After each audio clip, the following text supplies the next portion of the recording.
these live streams are often off the cuff. It's often me reflecting on things personally, and I do different types of things, but every now and then I like to do something that's requires good research and is thoughtful, and so this is one of those. So I'm excited to be talking about this book. It's obviously making quite a splash if you haven't heard about it already. The book I'll be talking about today is called The Coddling of the American Mind. And one of the reasons why I want to talk about it is because I am currently writing a book in this kind of area. And so Jonathan Haidt and Greg Lukianoff are the authors of this book. And both of them are kind of experts in the area of kind of contemporary social justice politics, and specifically around freedom of speech and moral psychology and individual rights. So Jonathan Haidt is a psychologist and most known, I think, for his previous book, The Righteous Mind. And Greg Lukianoff, as far as I know, is, I think, if I recall correctly, he's a First Amendment lawyer and has been involved in freedom of speech types of stuff. He's worked for FIRE, I think, the Foundation for Individual Rights in Education. I forget what his role was, but he's had, he's been working in that space for a while. And so they wrote this book together. They initially wrote an article in The Atlantic that was published a few years ago. It made a bit of a splash, and I think that was the basis for, getting together to write this longer book that basically fleshes out those ideas. And so, okay, is there a slight syncing issue? Let me know if it's still not synced up or whatever. So, yeah, so that's a little bit of a primer on who we're going to be talking about. By the way, I can show you actually right now. Take a look at the title of the book. And so this book is, roughly about, in my own register, I might say that it's kind of their effort to explain the rise of the kind of social justice warrior phenomenon. In some sense, they're kind of asking, what's up with all these crazy college kids that everyone's hearing about in the media, campus activism that have made the media over the past few years, specifically beginning in around 2013 is where they date it. And so that's kind of, I think, the basic major puzzle that they're trying to figure out. And so I've those of you who kind of pick, because I really want to know what experts think about this. And, these are two figures who are as respected as anyone for having their finger on this pulse. So, okay, so that's kind of the background and why I'm interested in this book and what I'm, the angle that I'm kind of bringing to it. And so, right, so that's the basic idea, is kind of asking, what's up with all these crazy college kids, what a lot of you might think of as SJWs or whatever. And so their kind of overall thesis, I think, or at least the way that I would summarize it very simply, is that basically SJWs have a few really big and bad ideas. But it's not just SJWs. It's a larger culture. University administrators often share these ideas. Parents often share these ideas. And so it's a complex kind of story that I'm going to unpack for you, the way that they tell the story. But basically, at the center of the problem that we're witnessing on university campuses is basically a few bad ideas. And those ideas they're basically, the way that I would describe them is, it's like the opposite of CBT. And so the key main ideas are to trust your feelings is one, that your feelings are always right. The other one is an us versus them mentality. So, the idea that the world is split between good people and bad people. And, right, what's the other? Sorry, I'm forgetting it. Oh, yeah, fragility. I have a little roadmap here I'm going to show you in just a minute. But for the moment, the other one is fragility. So I'm still just sort of setting up the story here. The other one is fragility, which is the idea that, we are weak and trauma is something to be avoided at all costs. Actually, for each one of those three ideas, they argue, a totally opposite and much more plausible idea. Basically, each one of these three ideas is the opposite of the truth in really, really major ways. And so the first bulk of the book is about kind of explaining why those ideas are really bad. And basically CBT is point for point kind of the opposite of all of those ideas. So that's kind of the major kind of overarching idea or thesis or set of ideas that kind of hold the book together. And then the rest of the book is basically trying to explain where these ideas came from, how they affect college, university students today, and how you can kind of trace them out as causes and effects. So basically, it's a rich book, and they talk about a bunch of different causes, and they try to weave a pretty, I think, nuanced narrative around the different factors that have given rise to these three big bad ideas that seem to be really popular, especially in the minds of university students today. So that's a kind of real quick and dirty summary of their basic idea and what they do in the book. So I think for this review, what I'm going to do is I'm going to structure it in a kind of two-part way. So first, I'll just talk about the strengths of the book, what I thought was really good about the book. And I actually took some screenshots of some of the more interesting data points that they bring to bear in the book. And I will show you some of those data points and walk you through their argument. And then after kind of going over what I think, is best about the book, then I'll kind of go into my own, I wouldn't even call them critiques necessarily. I think it was on the whole, a good book worth reading. And I think it did what it set out to do. But I'll kind of give a few of my different takes, if you will, a few thoughts about what I might like to do differently or what someone else might like to do differently. And, this is like the type of critique that book reviewers often weaponize, or they turn it into like an attack on the book. But I'm not going to do that. I'm going to talk about what I think is good about the book. And then I'm going to go on to kind of talk a little bit differently about what I think and how that kind of deviates from what they think.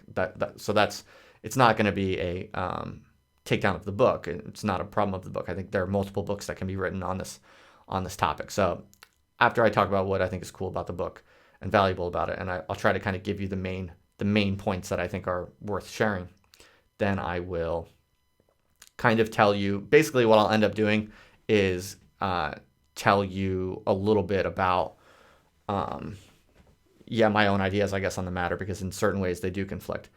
And I think, how should I say it? I mean, I think the book was trying to be a certain type of book, and I think it succeeded in that. I think in certain ways it leaves some things to be desired because of the type of book that it is. So I just think there are different angles that maybe weren't addressed as well as they could be, but every book is limited, so it's nothing to complain about too much.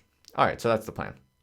So basically, what I think is really good about this book is it provides a really compelling, easy to digest narrative for understanding a whole bunch of kind of complicated ideas and different cross-cutting causal factors on a topic that's of great importance to a lot of people. So a lot of people are looking at this kind of SJW phenomenon and thinking, what the heck is going on?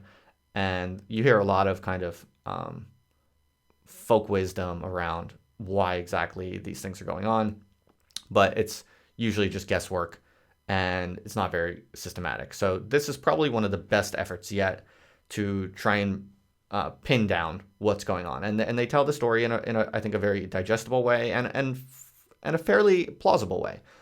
I mean, I'll talk a little bit in a minute about what I thought was maybe a little less plausible than it might have been, but on the whole, it's very well researched. It relies on a variety of different literatures and I think interprets them quite well and uses them quite well. So everything in it is quite reliable and compelling. It brings in a few different literatures, research literatures, in a way that's really easy to understand, I think. So that's always good. And another thing is that, one of the things that's best about this book is it's just a good compendium of a bunch of different related ideas and data points that a lot of people, like, we have kind of swimming around in our heads, but it's hard to piece them together and tell one story about them. So for instance, like when people think of SJWs and all of the kind of political correctness and campus stuff right now, people think of a bunch of different things, right? You think about the students themselves and the different types of protests that they put up. You think about why are academics so left-wing, right? Why are administrators so eager to kind of give these students kind of ridiculous demands that they might make? Why are parents today so coddling? And, so people are fairly aware of these different data points, right? If you're an educated person who kind of pays attention to these things, then this book probably won't have too much very new to teach you, but it will bring together a bunch of things you already know and put them together in a very compelling way that is efficient and easy to understand. And yeah, so it organizes information, I think, in a fairly effective way, and it brings together a lot of data points and a lot of different kind of theoretical arguments from different research literatures. It brings them together in a compelling narrative, and it organizes them effectively and efficiently. I think that's kind of the major achievement of this book. I mean, I think that if you compare this, for instance, to Jonathan Haidt's previous book, The Righteous Mind, I think, The Righteous Mind was definitely a little bit more sophisticated from a social scientific perspective. I'm sure, Jonathan would not be offended for me to say that this book is a little less sophisticated. I'm sure that was, part of the intention. I think it's a different kind of book, and I think that's fine. And I think, the benefit of that is that it's more accessible, easier to read, and will be, kind of more useful to a larger number of people. So, right. So that's where I think it's really good at kind of gathering together a whole bunch of different things you've heard about and read about in the past couple years, if you're interested in things like free speech and whatever. And it kind of puts them in one book and kind of puts them alongside other definitely highly relevant kind of research literatures, and takes a really good kind of stab, a first stab, I would say, at the causal interrelations between these different data points and possible explanations one might find from current academic research on relevant literatures. So, I mean, another thing I would say is that it's fairly thick in the sense that what I'm going to say later is that I think it could have been more parsimonious. I think that there is a theory of what's going on that's a little shorter, a little sweeter, a little more general. I think you can explain more of these facts with a simpler theory, which is what my book is basically going to try to do. But there are trade-offs in all research and all book writing, right? So I'm going to make the critique that I think it could have been more parsimonious, but the benefit of it being perhaps not as parsimonious as it could be is that it's quite thick in that it brings in a lot of different things that perhaps a more parsimonious theory would have been able to not pay attention to. So for instance, the things that I learned the most from this book that I got from it personally were fairly idiosyncratic facts and details that I just didn't really know about. So it's good for that sort of thing. For instance, a lot of the stuff about the crime wave in the 1980s and, the role of John Walsh, for instance, the America's Most Wanted guy. There's like a little tidbit about that story and kind of the role that it played in shaping the attitudes of parents and the behaviors of parenting in the subsequent period.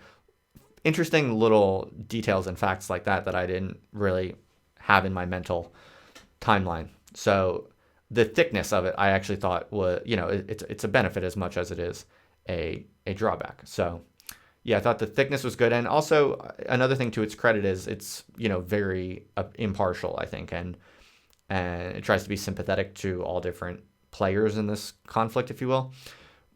And, I think that's good for a large number of people. I think that from what I'm a big fan of Jonathan Haidt's work, and I follow everything he writes and does really. And I think one of the things he's trying to do is, in this kind of intense cultural conflict that we're living in right now, I think he wants to really do his honest best to really not take a side on the left or the right.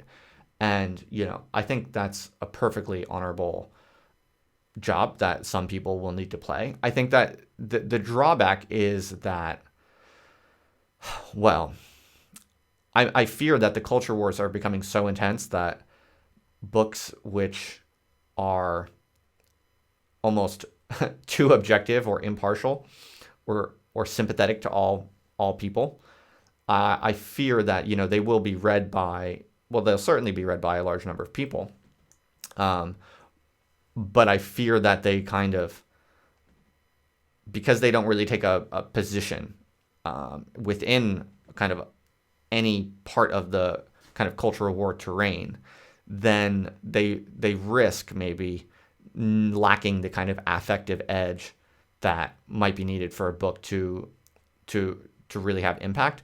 This is just a kind of larger reflection on the nature of cultural politics today. But that's something that I do think a lot about. That maybe the people that most need a book about what the frick is going on right now need it to be written in a way that will grip them from their current position within a kind of contemporary 21st century kind of culture war mentality or something like that. So, but I think this book is probably being aimed mostly at parents and administrators and kind of older people in positions of power. So, as far as if that's the aim, I think it's the tone and the kind of style and the approach is as good as it could be. I think for me as a younger person, maybe, or maybe just because my ideas are different or because I'm differently situated or whatever. I don't know why exactly, but, I think that the culture war is sufficiently far advanced and people are sufficiently off in basically multiple universes that I think more and more writers of books are not really going to be able to avail themselves of this kind of bird's eye view from nowhere. I'm a sympathetic and impartial observer of everyone, and here's the objective view from above. I think that's harder and harder to pull off because of the nature of the culture wars, but that's sort of an aside. All right. So I would say those are kind of the best things I can say about the book, other than the fact that, this is probably the most kind of sophisticated, compelling explanation that currently exists yet of the SJW phenomenon, really. And so that's big, that's huge. If you're interested in what's going on with that, this is a must-read book for sure. And so what I'll do is I'll just kind of give you the some of the key data points that they bring to bear on this.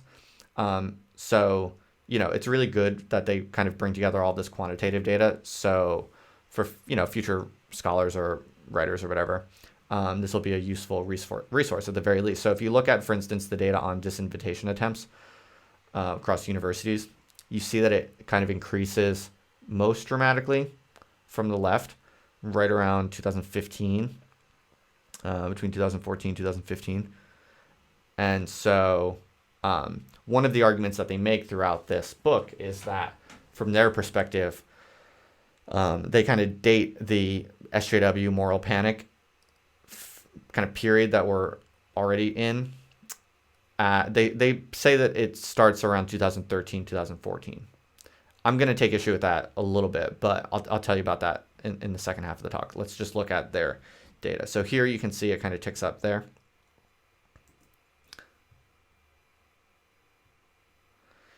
They look at data on polarization, just more general political polarization. And it's interesting because when you look at issue polarization for most issues, there's not that much polarization, defined here as distance between Republicans and Democrats. They don't actually agree on most specific things. But if you look at like party membership and kind of party like affective polarization, which we'll look at in the next slide, like how they feel about each other, like how much do you like, the opposing camp. it increases dramatically. So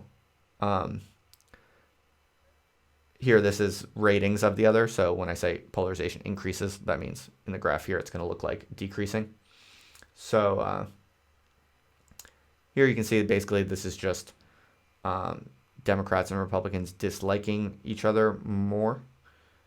And again, this is not too revealing because it's a pretty steady slope. Goes down gradually from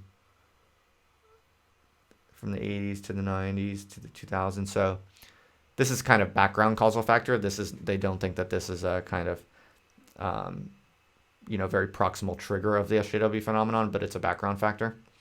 Issue polarization, it does seem to kind of tick up a little bit more clearly right around 99. By the way, for those of you who don't know, the title of the book is alluding to the book by, what was his name? Alan Bloom. There was a book, he wrote a book, a very famous book called The Closing of the American Mind. And it was basically similar in its historical position, in that he's kind of looking at the first wave of kind of campus political correctness, in a sense, in the late 80s and early 90s. And the book, I think, was published in 87. And so, we've been through these patterns and these debates somewhat before. So, it's kind of their title is kind of a tongue-in-cheek allusion to that, in the sense that they're asking a very similar question about why all of this stuff is kicking up again. So here you look at the politics of professors, and it's pretty tremendous. In 1996, they show the ratio of liberal leftists to conservatives was 2-to-1. There were more leftists than right-wingers in academia, for sure, but not by that much relatively. And then by 2011, it's 5-to-1.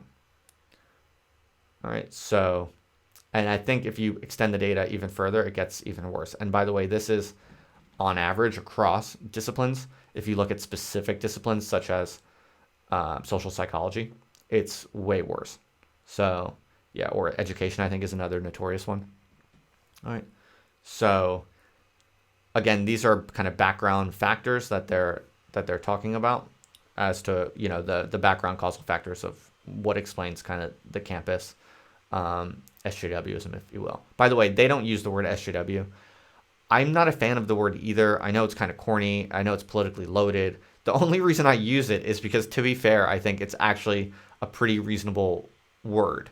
I like also that it's really short. If there was some other 3-letter shorthand for what this new type of kind of leftist activist is, or what you want to call them, if you could give me something equally short, I would be very amenable to using a different phrase. I also kind of like that it's slightly pejorative, but it's like kind of silly also. I like that because it's like, I think things that are really dumb and kind of patently silly and harmful should be made fun of. So I kind of like that there's a little silly term that is slightly pejorative, but it's so innocent. It's a pretty innocent term. It's not like dehumanizing them. I think that's kind of appropriate. Also, that most normal people on the left dislike SJWs, if they're being honest, in private. And so, I kind of like that people on the left can have a term that's slightly abusive to kind of this bad minority within the left. So that was another example of what I was saying when I was saying that.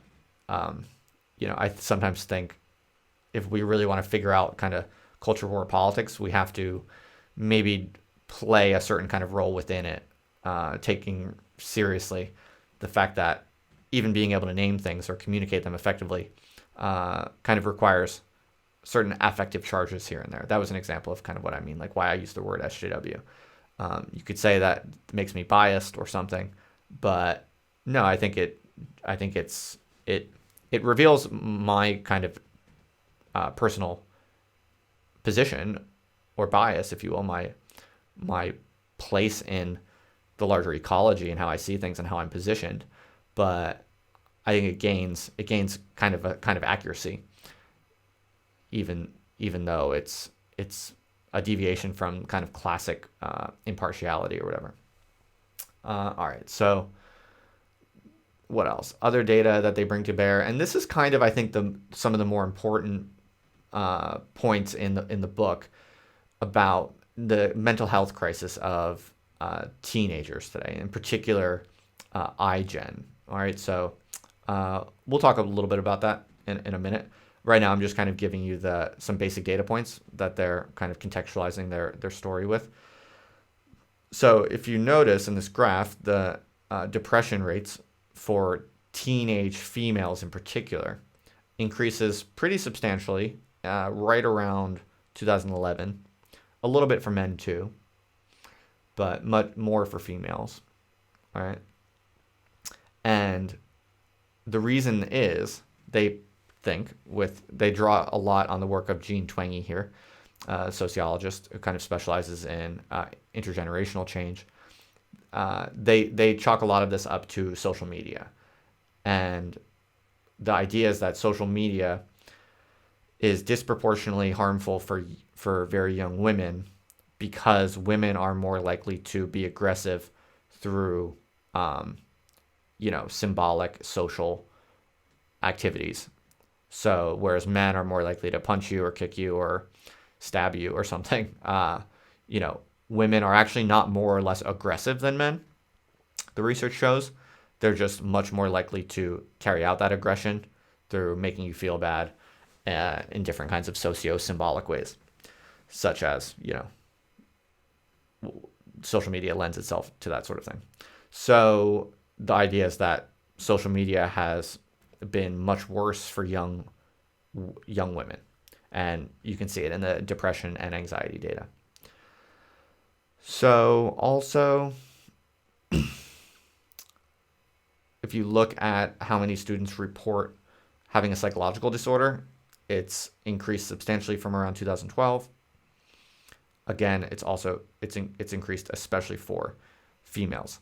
And if you're skeptical of that, if you're skeptical of this data, well, you could argue, for instance, that perhaps more people are just complaining, but they're not really suffering more. Or you could argue that, what counts as a psychological disorder has decreased, the bar has decreased. But even if you look at actual suicides, you see a similar pattern. So, this graph here shows that suicides among teenage females it's increased substantially since 2007. So in 2007, it was only about a little bit more than 2%, and now, or 2015 or 16 or whatever, it's a little bit more than 4%. So it's about doubled for teenage females. So that's pretty horrifying, and I think that's kind of one of the more higher stakes kind of data points in the book. And you see a similar kind of pattern for men, although it's not quite as clear, kind of relatively hovering around this mean. It's much higher for men. They're much more likely to succeed in killing themselves. So not even men at this point, these are kids, so these are boys and girls. So that's a tour of some of the data that they bring all of these kinds of related things that a lot of us kind of are aware of, or you might have heard about, but they bring them together in one book, and they try to kind of weave these different data points together. And so briefly, I might talk a little bit about their overarching argument, because the way that I would, well, actually I made a little mental map for us here. So what I did was I actually sat down with the book, and I kind of went through as many of the claims as I could, the kind of causal claims. I looked specifically for their statements about like which of these variables cause which of these variables. And so the way that I read them, if I read them correctly, these three great untruths are kind of at the center of the story. But the question then is, what causes these great untruths? So to remind you, it's this idea of us versus them, that people are split between good and bad. whereas in fact the reality is, good versus bad is something that runs between all individuals. The idea of emotional reasoning, that what you feel is right and trust your feelings, and this other idea that humans are fragile. So these are the three great untruths. And just to remind you, the question is kind of like, where does this all come from?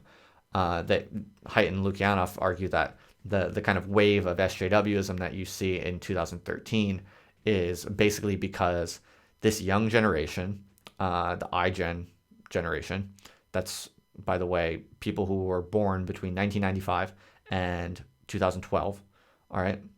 That's iGen. When those people get into university, that is when the SJW wave kicks off in the beginning of 2013. And they basically kind of, they look at the data and they kind of piece it together. And the story works pretty well. Causally, it works. It makes sense. The generational changes and their entrance into university does map on pretty tightly, it looks like, to this flowering of SJWism that begins in 2013. So then the question is sort of, what are the other causal factors that tell the whole story? And so I basically tried to kind of back them out, and I made a nice little diagram. You're welcome, Jonathan and Greg. Maybe someone will, be able to use this one day to understand your book that maybe otherwise wouldn't have. And I'll give you a look at it real quick. Here we go. So here at the middle, we have the three great untruths, right? And you see, I'm telling you, I put a lot of effort into this. This ain't no off the cuff live stream like they usually are. I sat down and did this right today. And so this is kind of their model as far as I can tell. The key kind of factors that are feeding into these three great untruths, and I would say probably the one that comes through, at least just in my reading informally, I think the parenting and the early education stuff, comes through as probably one of the key causal factors, it feels like to me. So basically, the idea is that after the 1980s, when there was a lot of crime, in the 1990s, parents became very protective.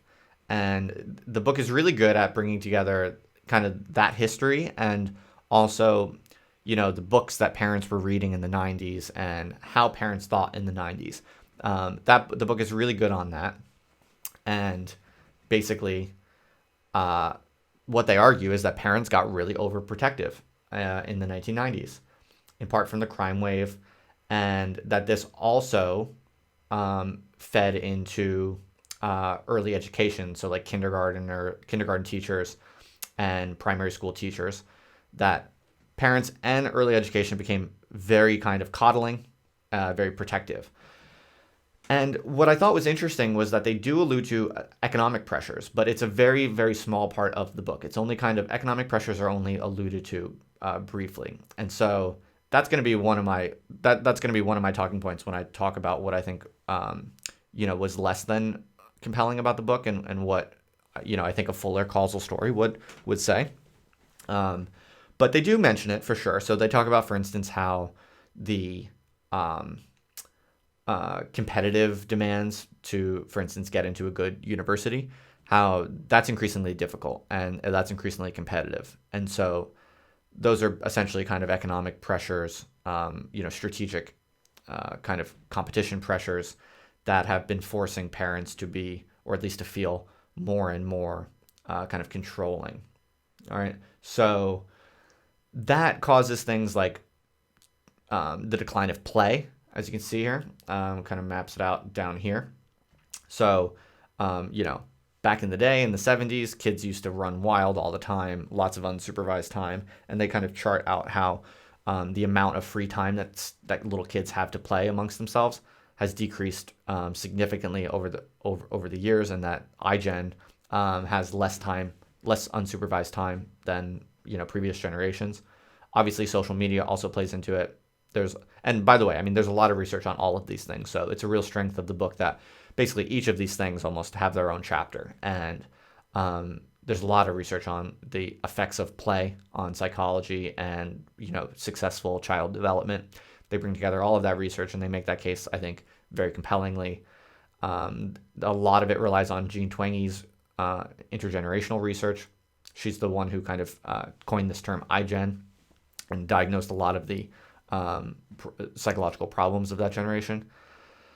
And also, they bring to bear a lot of research on the effects of social media on the mental health of iGen. So, so that's kind of a key causal subplot. I'm seeing a question real quick. I can try to take it. Murph, was the rise of SJWs related to parents who were trying too hard to program ethics into the kids? Overshoot. Yeah, according to Haidt and Lukianoff, SJWism is largely a result of parents trying too hard to not necessarily program the kids, but just to regiment the kids. So kids are just too regimented. They're not allowed to play alone. So the problem is that they talk about this specifically, the skills of solving problems through association. In other words, if you have a problem with someone, you just go and talk to them and you work it out through talking with them.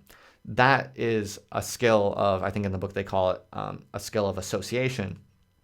And that's in fact a long-standing kind of aspect of American politics, going back to Tocqueville. And what they talk about is to be able to live in that sort of way, you need to have a fairly long kind of developmental history in which you have a lot of unsupervised time playing with other people. So they make this link between playing, having time to play as a young child, and then being able to sort out your interpersonal conflicts with people as an adult in a kind of responsible and reasonable liberal way. So basically the idea is that students today are coming into university, and as soon as they have any kind of problem with anyone, they want to take it to the administrators. And that's in part because they never learned how to sort out their problems autonomously on the playground when they were, allowed to play when they were a kid, because they weren't allowed to play when they were a kid. So that's the causal logic there. And I think they show that very compellingly. I think that's very, very plausible, and they bring a lot of data and research to bear on why that would be the case. So, right. So that's kind of, I've gone over this sort of the bottom left quadrant of this. And I've put the kind of the 1980s crime wave here and economic pressures. I put them in kind of smaller boxes because those are alluded to in the book, but they're kind of background. They're not a major part of the causal story. On the other end, we have here university admin, and the book is pretty good on university admin. I actually my informal impression was that university admin got off the hook a little bit too easy. There are some good anecdotes, though, in the book. The book is good it brings together a lot of good anecdotes. I mean, there were a lot of little stories in the book that I either didn't know of, or I heard about them when they happened, but I forgot about them, or I didn't know the details. Like even some of the more famous cases of kind of like crazy SJWism, they retell basically all of those major episodes, and just reading them one after another in their kind of nicely organized way was useful. And there were definitely some details about some of those cases. Like you think you know what happened in all of those cases because you heard them in the news and everyone was talking about them for 3 days. But then you read this book and you read them all together and you're kind of like, oh, actually, there were lots of little things I didn't realize. And that was cool. So, but I do think that the university admin, while there were some good juicy anecdotes in the book about just like really stupid, really over the top university administrators, on the whole, I think my sense, it was just my informal sense that that actually has more to do with it than the impression you get from the book. My feeling was that most of the causal weight was kind of put on the parenting and early education aspects. And but what do I know? I mean, I'm just giving you my kind of impressions. So, all right. And then, yeah, they talk a lot about political polarization, but that's kind of just like a background factor. And so that feeds into it and is probably something of a effect of the pervasiveness of the three great untruths. But one thing so that's basically, I think this map gives you a basic kind of rendering of their causal model and the key causal factors. There might be a few things I didn't include, but these are kind of the main variables that I grokked from the book. And while there might have been a few other things, these are, as far as I could tell, the main ones. I might have missed a few things that maybe the authors would think really should be highlighted on here, but this is kind of my mental model of their book anyway. Take it or leave it, for better or worse. And I think this is good. This is better than we have yet, for sure. So that's great. I think just looking at this model, though, you can kind of see what I was saying before about how this is very causally thick. These are a lot of different variables, and you can see a bunch of different arrows flowing from, one box to the next, and often back and forth. So there's, circularities, and I think that's probably just realistic, in most, real world complex social scenarios, there often are circularities. But one of the things I think you get from looking at this little model, if you actually sit down and map out kind of the causal factors, as I've tried to do here, while I think this is very compelling and convincing, I think this is all probably very true, and it definitely crystallizes things in a useful way. It's just a little busy, this map is a little busy. This is kind of what I meant by perhaps wanting a little bit more parsimony. I found personally, and now I'm going to kind of transition into I just want to talk about where I think the book maybe could have been improved, or not even that. Because I don't really believe in criticizing. I think it's a great book for what it tried to do. And now I just want to talk about the angles that I'm interested in, and that the book maybe didn't quite address as much as it could have. And so personally, I found myself wanting more parsimony. Personally, I felt like this is a really good compendium of a bunch of data points and very plausible kind of theoretical points. But I still kind of was left wondering, for instance, the economic pressures that they cite here and there. They more than once kind of acknowledge that economic pressures are behind parenting and early education, because the parents are just anxious about getting their kids into a good school.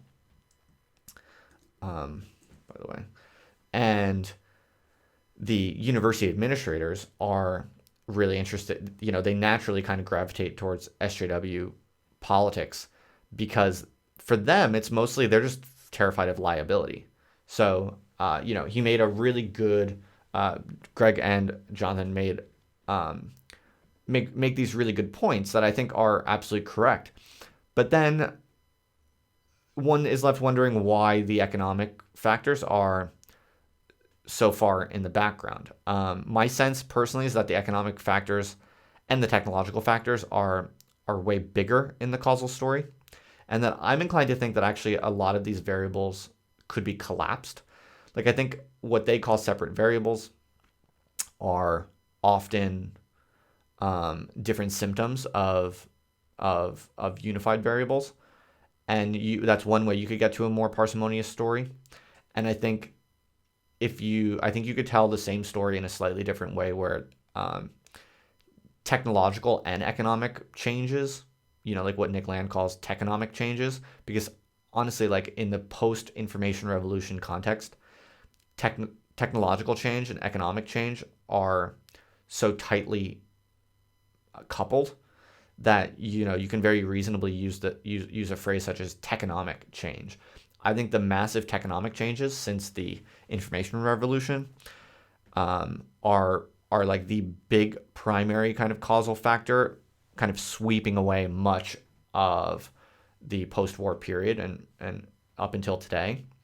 And then a lot of these different factors, such as the university administration kind of being afraid of liabilities, and the parents and early educators just being afraid that the kids are going to fall behind in school and not get into good universities. Those two, for instance, could very well be collapsed as one variable, which is people freaking out because of unbearable economic pressures, right? So, I think in many ways the parsimony is really good, I think, at this stage of research, but my sense is that a bunch of things are chopped up, and labeled as different variables that actually could be kind of merged as one variable, and a much larger kind of contemporary history could be told.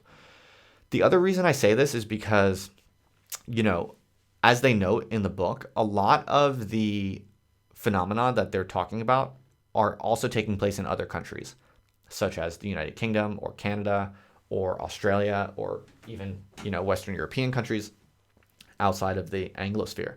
And so once you take that into consideration, as they do, duly mention it, I think we need a bigger explanation. I think we need something that's a little bit more general because a lot of their explanation is very peculiar and specific to the American context. But if this is really international phenomena, then the causal factors should be a little bit more broad. So I think that was another reason why, it's a good book, but I was left a little bit wanting on that, because if it's an international phenomena, then we should be finding causal factors that have been applying to multiple countries. And that's why I think kind of increasing techno-economic pressure linked to something a little bit more basic and fundamental, such as the information revolution, that's the kind of that's the zoomed out kind of causal framework or causal level of resolution that I'm kind of working with, and that my book is going to try to basically tell a very similar story, and we'll certainly cite this book and rely on a lot of it. But I'm interested in zooming out a little bit, because I think if you want to understand how this could be happening in multiple countries, you have to kind of zoom out. And I think also that the technological and economic pressures are really kind of the basis for many of these kind of separate variables that they elucidate and study separately. So, for instance, the like political polarization, for instance. Political polarization is very much a function of the increasingly differentiated media environment. And so in the 70s, that was cable television, which began to kind of decimate the broadcast media moment. And then after cable television, it's obviously the internet. So there's a clear kind of secular history of media fragmentation that is pretty directly linked to the development and unfurling of technological advancements that are themselves pretty clearly traceable to kind of the discoveries and innovations of the information revolution in the middle of the century. So, but in this model, political polarization is just in their book, political polarization is just one kind of exogenous variable that's kind of increasing the probability of SJWism. And political polarization sits, next to the university administration being afraid of liability and the parents being afraid of the crime wave. They're treating all these things as different variables, but in my view, much of that can be collapsed as individuals in slightly conditioned or contextual ways. These are individuals basically just playing out a kind of economic logic that's basically derived simply from the intensification of technological and economic developments at the time. So in particular, like what I'm really getting at here is that I think what happens after the information revolution, the technological advancements and their economic implications basically make capitalism increasingly more efficient and exploitative is basically what's going on. And so that's one reason why you see something like skill bias technological change, which basically means that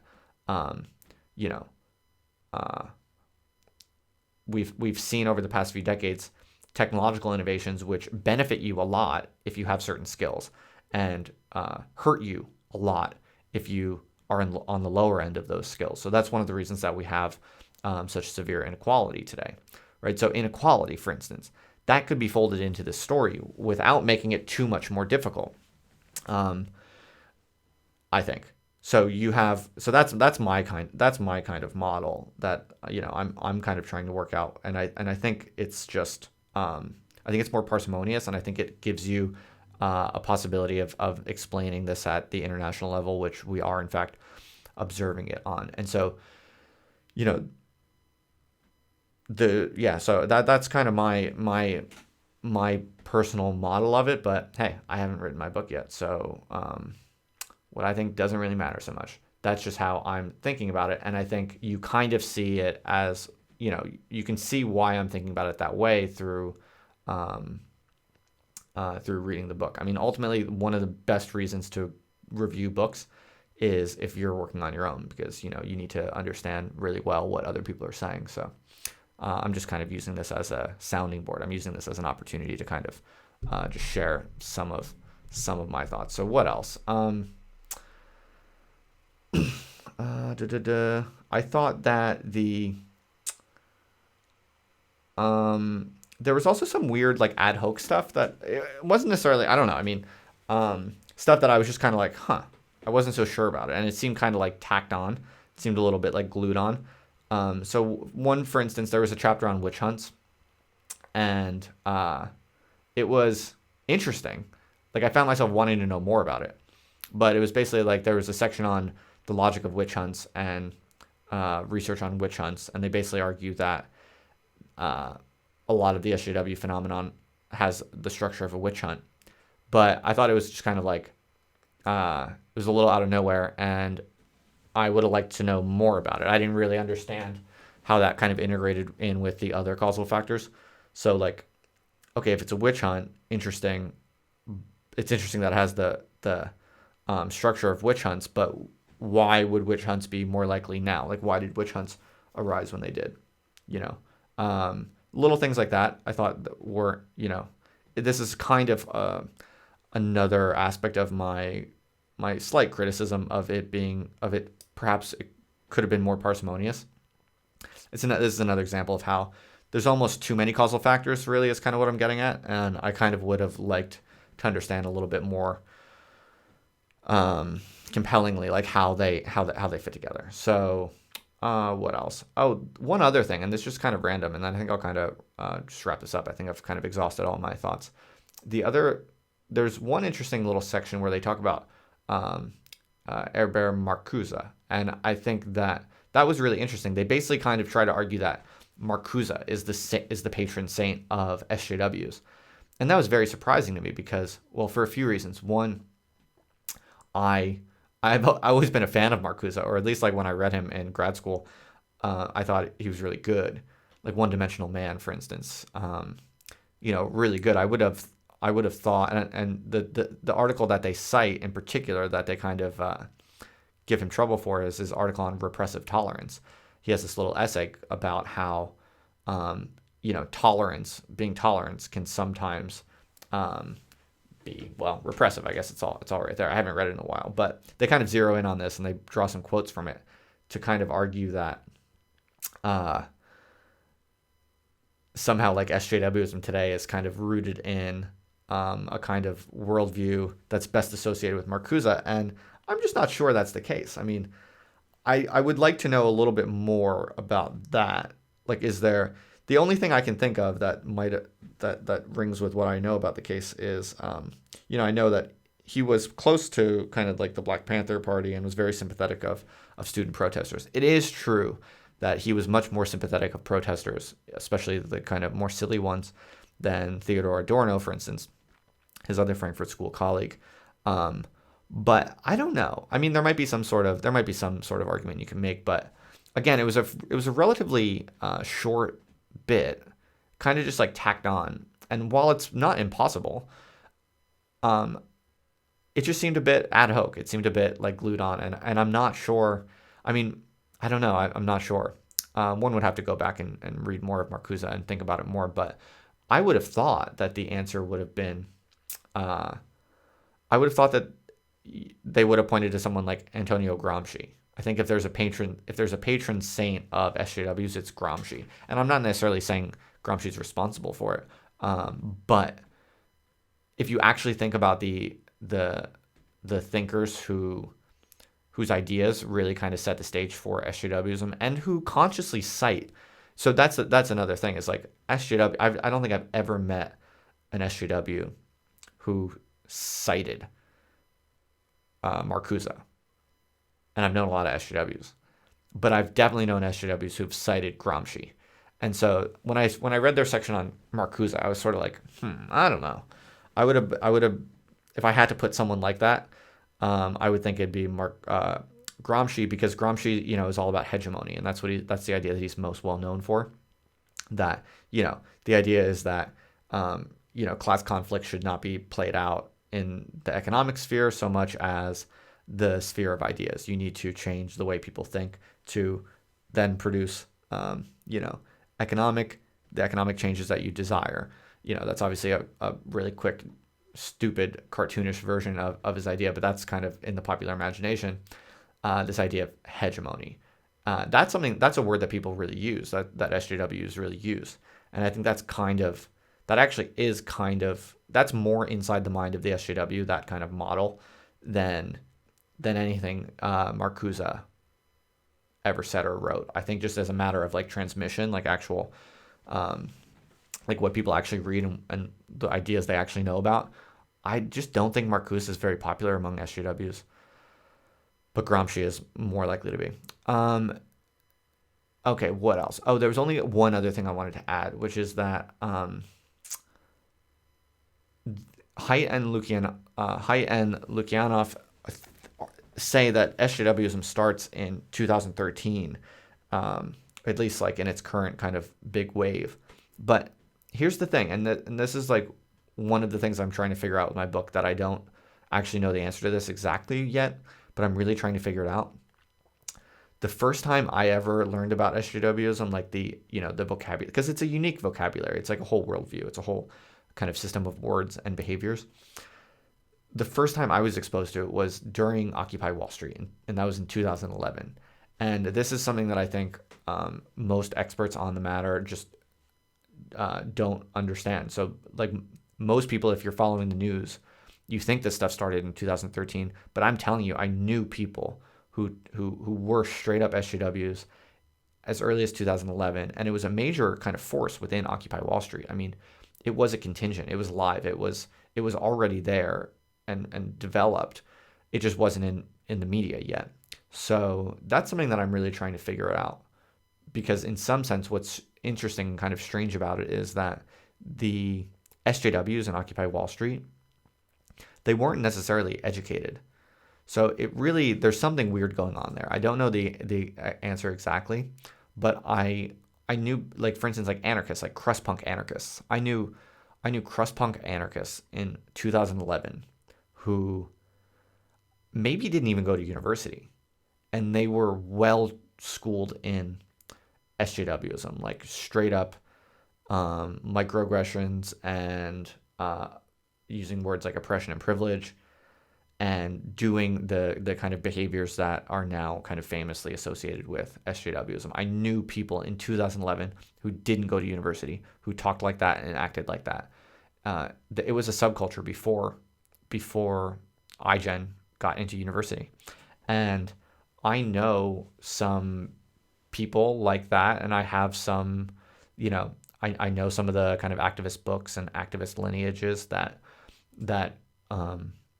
are behind that. And so that's something that I think they might be a little bit wrong on. Again, I haven't written my book. I haven't finished my book yet, so I can hardly tell anyone that they're wrong. But I'm just sharing with you the way things look to me, and in my effort to kind of figure these things out.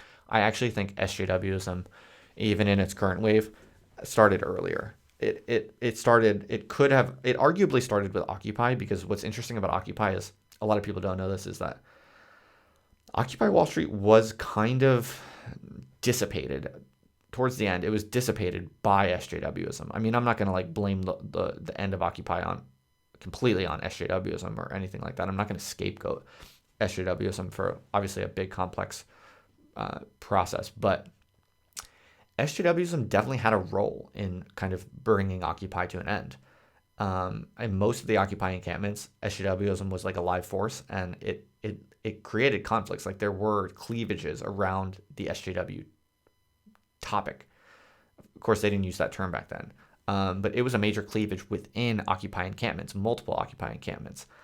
And so, and ultimately, I mean, you could argue that the SJW division within Occupy won, and that was one of the things that basically made the whole thing kind of fizzle out. Only one of the things that made it fizzle out. But no expert right now who's writing and talking about kind of SJWism and political correctness, none of them that I've read or heard yet have been able to kind of integrate this full history that I am aware of and that I have a lot of like oral history on, and I do have some historical kind of data about how that looks and how that works, but I'm still kind of getting that together, and it's kind of confusing. I'm trying to figure out the most kind of parsimonious way to kind of tell that story. But basically, that's one of my little talking points, is that I think SJWism actually started much earlier than 2013, at least by a few years.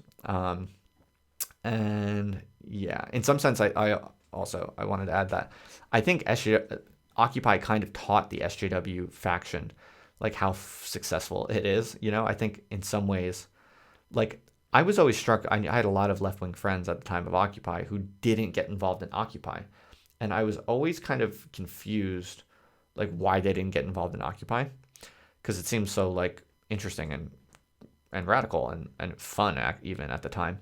And what was interesting was that after Occupy disbanded, a lot of those people took up SJWism. It's very interesting. Like people who were not active, like politically active ever, but they were kind of left-leaning.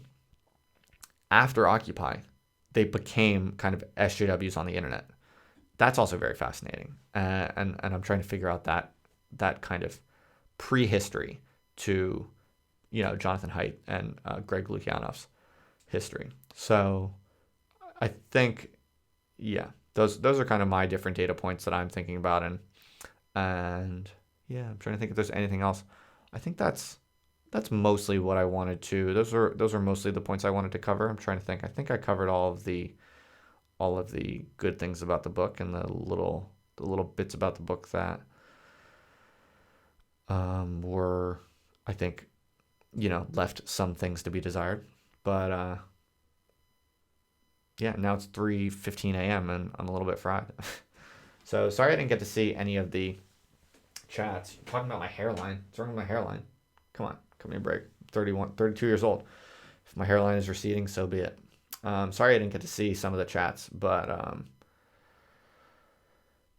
yeah, I've been trying to stay focused on this talk. So